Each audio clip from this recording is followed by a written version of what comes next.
Well, hello everybody. Welcome back. Appreciate you coming.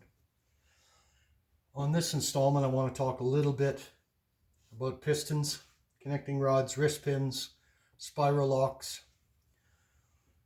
In this application, this is the supercharged big block Chevy dart-based block. It's a full custom engine I'm building for a customer. Again, I just want to try to talk about some of the measurements because I feel it's incredibly important that we know more when we go to our machine shops and what we ask them for and how we ask them to do things. It's really important that we know what we're doing, know what we're talking about, know what we're asking of our machine shops. So in this, I wanted to talk to you about, this is the piston card that came from Diamond. These pistons are manufactured by Diamond Pistons. This is a custom set of pistons that I've had manufactured to my specifications, which it goes a lot with everything in this engine. The camshaft is custom, the grind is custom, the pistons are custom, everything is built to my specifications. And people ask me, how do I come up with what I want? Well, the deal is I don't know everything. I don't claim to know everything, but I'm smart enough to ask. So I've spent a lot of time talking with the guys at Comp Cams, the guys at Diamond Pistons, the people at Dart engine blocks.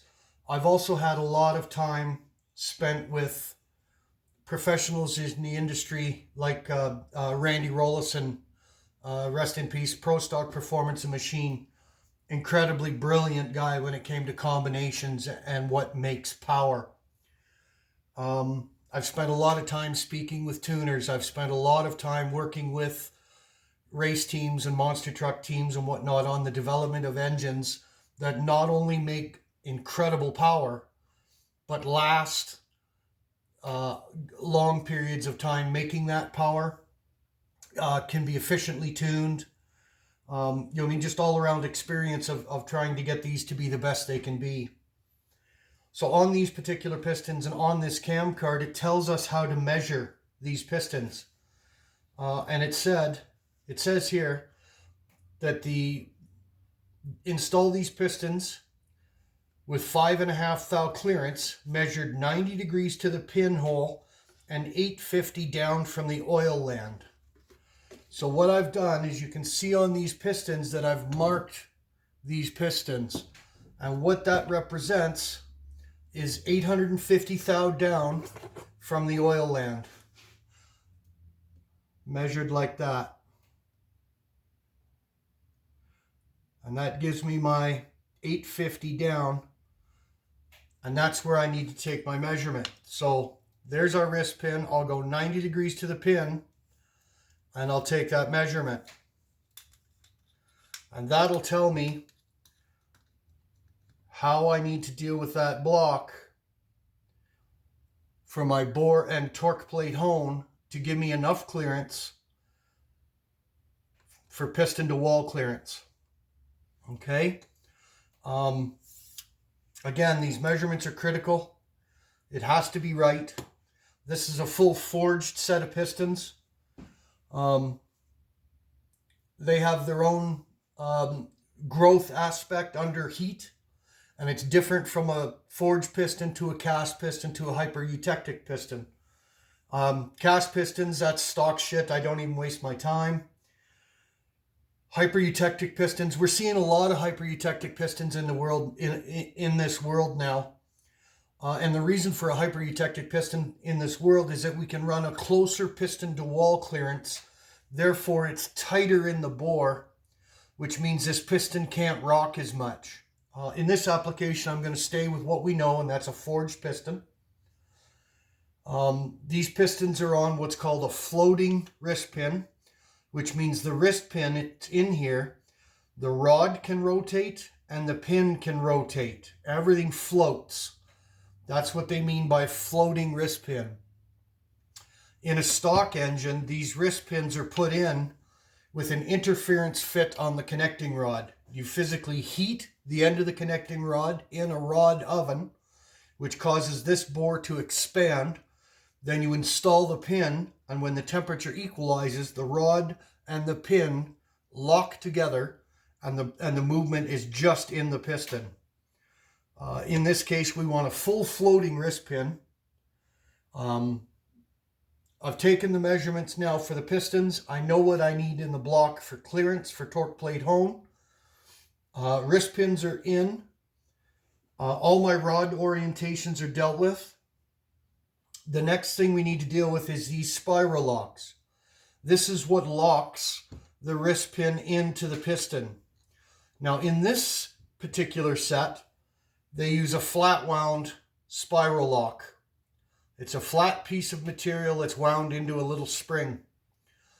Now, Diamond on these have machined them so that 2 of these go on each side of the piston wrist pin. We need to make sure that we install them all. So I've done this one. There's 2 in this side here. There's 2 in this side here. This one is now complete.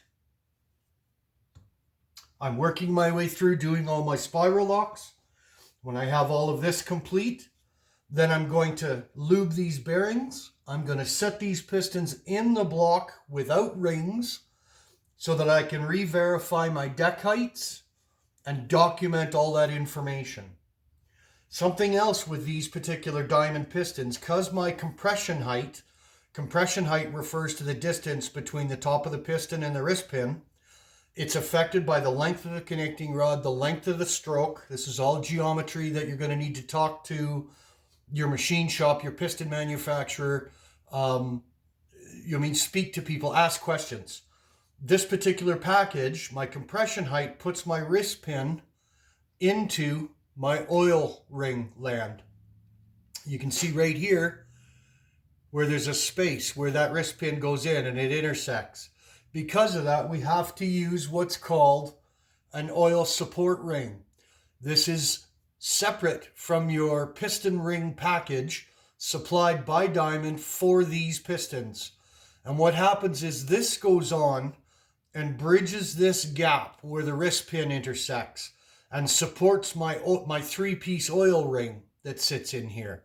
It's important to get these right. And on them, there's a dimple. That dimple goes towards the wrist pin, and it has to sit in this gap. The dimple keeps this support rail in its location. Important to get that correct. So there's 8 of these support rails, 1 for each piston. There's 32 of these spiral locks, 4 for each piston. All of this needs to be carefully dealt with. You see that I'm working with my bare hands. I'm doing this to help with a video so that I can touch paper and I can deal with the camera and stuff. But normally when I do this for your engine, for a customer engine, everything is washed, everything is final cleaned with denatured alcohol. Then I glove up and I don't touch anything anymore. I don't want fingerprints. I don't want the oil out of my flesh, because it's a contaminant. We want everything as clean as we can possibly get it. And that goes for every component in the engine. Crankshaft, main bearings, main webs, stud kits, head bolts, everything. Every nut, bolt, washer, shim, bit, and piece has to be as clean as you can possibly get it. The amount of damage, the amount of wear that'll happen during startup is mind-blowing. We don't probably give it the respect it's due, but that first initial crank, that first initial startup is so incredibly hard on all of these precision parts. You have to remember, all of this is precision fit, precision parts, high quality materials, very, very delicate. They're almost fragile in this position. So again, I can't stress to you how important it is to have everything spotlessly clean, and then do not touch with your fingers. Glove up. Neoprene gloves by the box are less than $4. Buy a box of gloves. Change them often. Stay clean. Be aware. Um, you'll notice as well all the bearings are in these rods. I've already had these torqued to spec with the ARP lube, because that's an ARP fastener. So the ARP moly lube was used to tighten them down. I torqued them to spec, and you can see just the little trace marks in the bearing from my dial bore gauge. I've already measured my clearances.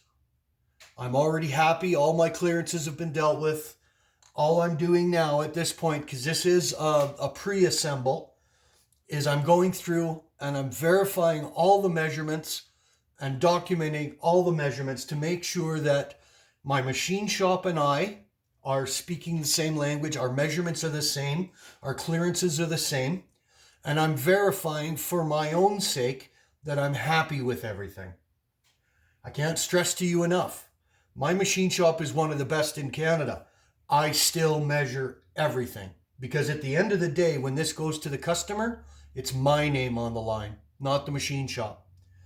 So I want to know, and I want to know beyond any shadow of a doubt that everything is perfect. Okay? Again, take your time, measure 100 times if you have to, be sure, document, write everything down, pen and paper, lots of notes. Again, any questions, anything that you don't understand, shoot me a message. I'll try to help you. I want you to understand. I want you to go into this knowing. Okay? Thanks for coming out. Have a great day. I hope this helps.